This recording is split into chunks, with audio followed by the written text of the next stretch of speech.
Marrakech, au Mozambique, c'est un...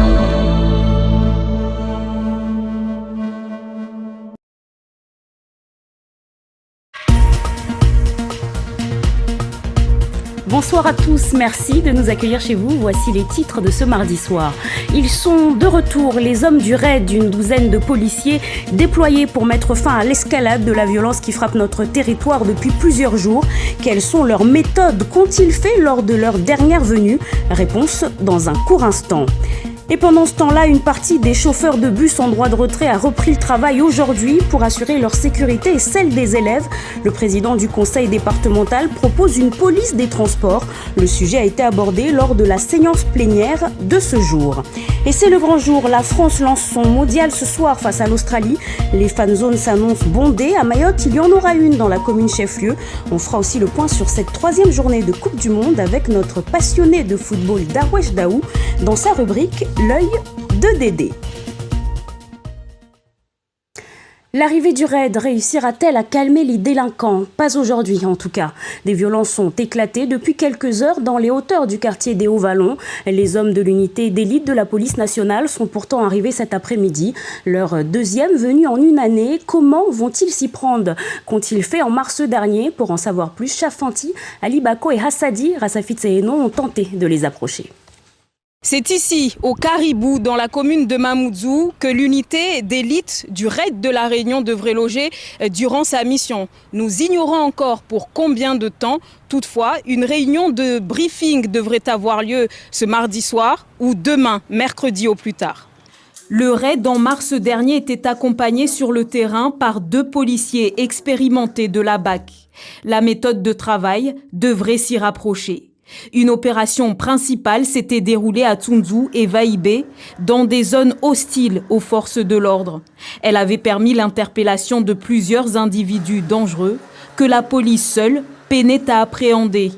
Une opération coup de poing, mais éphémère selon les syndicats de police. Il faut réfléchir à l'implantation d'une antenne raid à Mayotte. Il faut aussi surtout abonder considérablement les effectifs qui sont sur place. Même si l'on a perçu une quarantaine au mois de septembre, on est encore loin du compte. À peine arrivés, les hommes du raid sont déjà mis au défi sur les hauteurs de Kaweni et Majikavo, où en fin de journée, des incendies ont été déclenchés. Leur intervention est prévue dans la soirée. Et l'insécurité s'est invitée à la séance plénière de ce mardi au conseil départemental. Les élus ont avancé différentes propositions pour freiner cette délinquance galopante. Le président Ben Issa Ousseni a introduit la séance. Il suggère la mise en place d'une police des transports terrestres et maritimes. Les détails avec Hachim Saïd Hachim et Youssouf Ahmed Matouar. Dans sa prise de parole, le président du conseil départemental rappelle que la protection des scolaires est une priorité. Pour lui, l'arrivée d'une équipe d'intervention du raid à Mayotte est un premier pas. Peut-être, comme certains disent, ce ne sera pas suffisant, mais moi je considère que c'est un début de réponse qui est apporté au territoire. On verra son efficacité, mais il faut aussi s'attendre qu'on remonte des demandes encore plus dures sur la situation que nous connaissons ici. Des demandes adaptées à la situation locale, comme la mise en place d'une police des transports capable de riposter.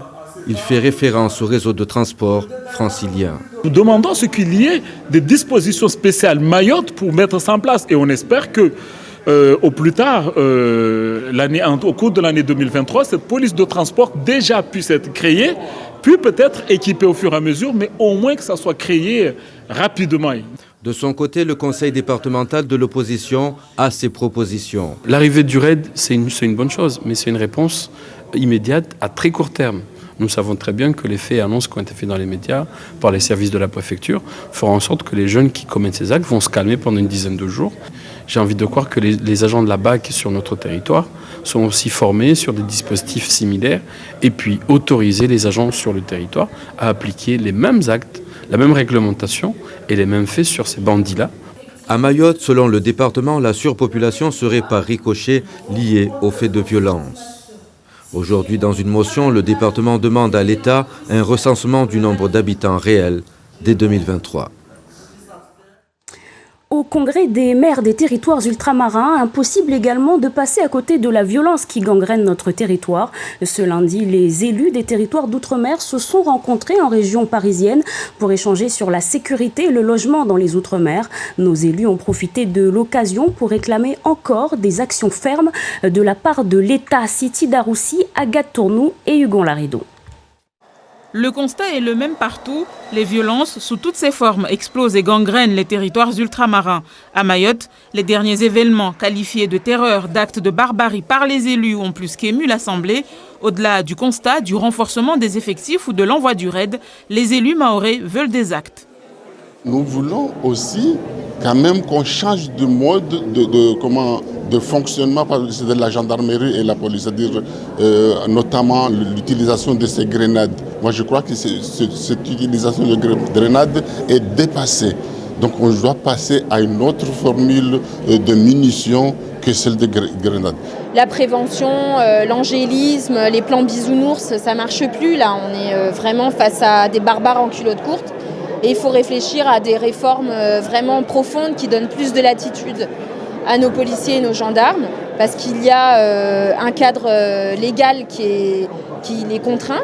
Et donc il faut se poser les bonnes questions, dépasser nos tabous, parce que la situation l'exige.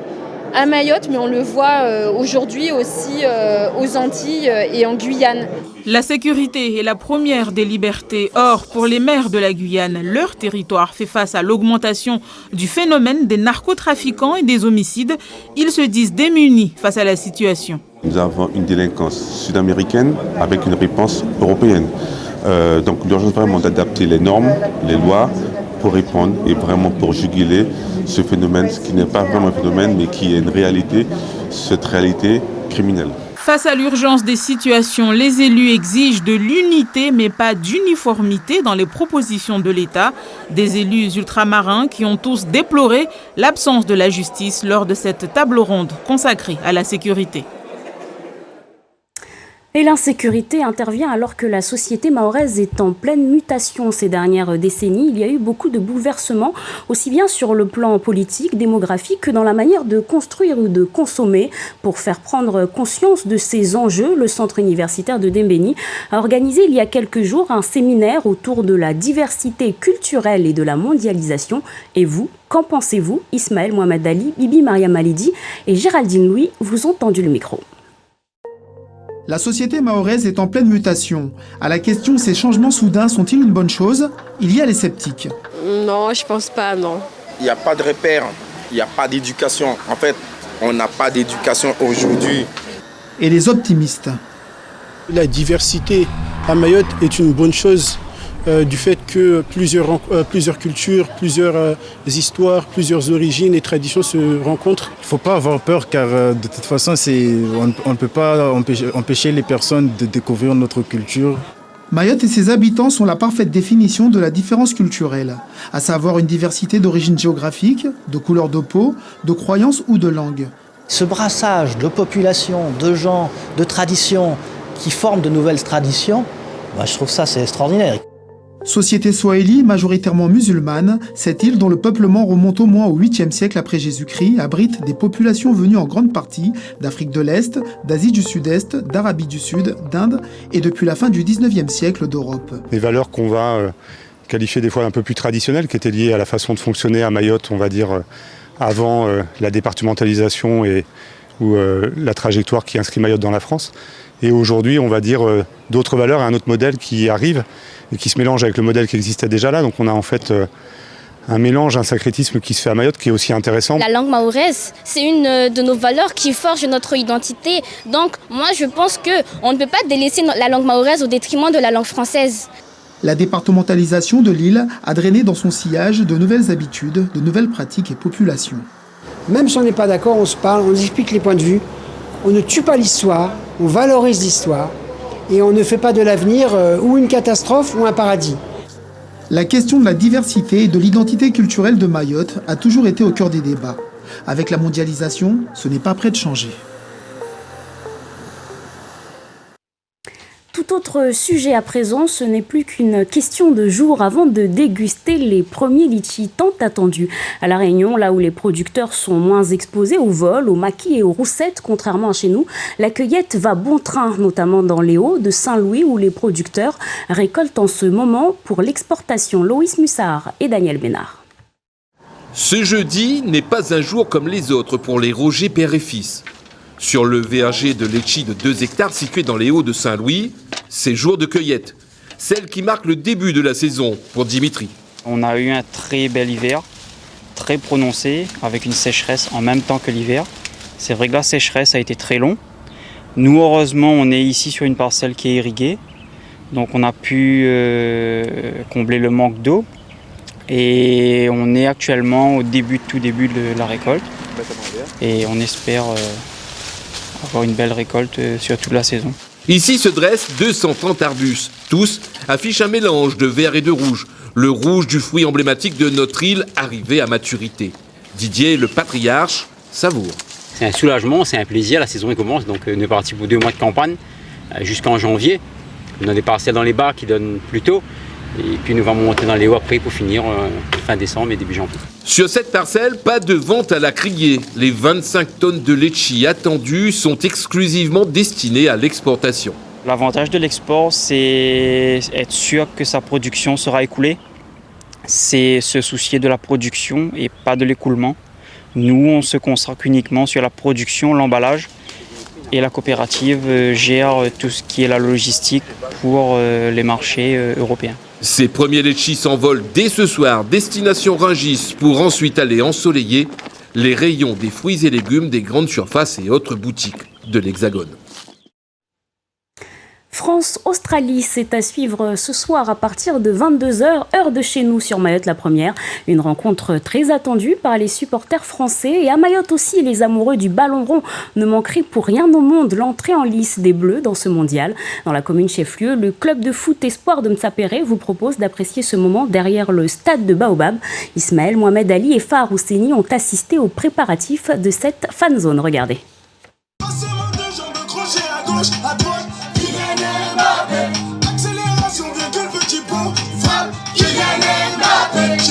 Vous l'aurez compris, ici au terrain de football du Baobab à Mtsapéré, il n'y a pas de boycott du mondial au Qatar. Feswali Soujaouma, le président de l'Espoir de Mtsapéré, est à la manœuvre et donne les dernières consignes pour mettre en place la fan zone de son club. Il était hors de question de boycotter cette compétition. C'est une compétition phare pour nous les amateurs de football. Donc nous on va la recevoir comme telle. C'est l'occasion justement de se retrouver entre amis et peut-être revivre les mêmes sensations qu'il y a quelques années. Les bénévoles sont déjà à pied d'œuvre. La préparation d'un match de l'équipe de France requiert une parfaite organisation. On a quitté le boulot à midi avec les amis. On est directement venu ici. On a amené tout ce qu'il faut, le barbecue, on a amené le boisson parce qu'il y a à manger, il y a à boire. Et surtout, cet écran-là, c'est un écran géant, on appelle ça écran géant. C'est là où va se passer le match. Une cinquantaine de supporters des Bleus est attendue pour assister à l'entrée des champions du monde dans la compétition. Un dispositif de sécurité sera mis en place. Donc côté sécuritaire, donc on est prêt dès le début. On a des bénévoles qui viennent de différents quartiers qui assurent la sécurité. Pour que tout se passe bien, que ce soit un bon moment de fête. Les premiers supporters sont confiants. J'aime bien l'équipe de France. J'aime bien Kylian Mbappé qui gagne et qui marque. J'aime bien les France qui gagnent.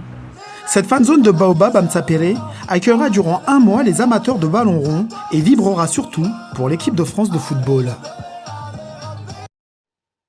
Et là où la ferveur sera la plus forte, c'est sans conteste à Doha, au Qatar. Sur place, on compte plus de 4000 supporters français. Cela fait des semaines qu'ils se préparent à encourager leurs joueurs et ils comptent bien les aider à obtenir leur première victoire sur place. Jocelyn Debro et Mathieu Nivengloski.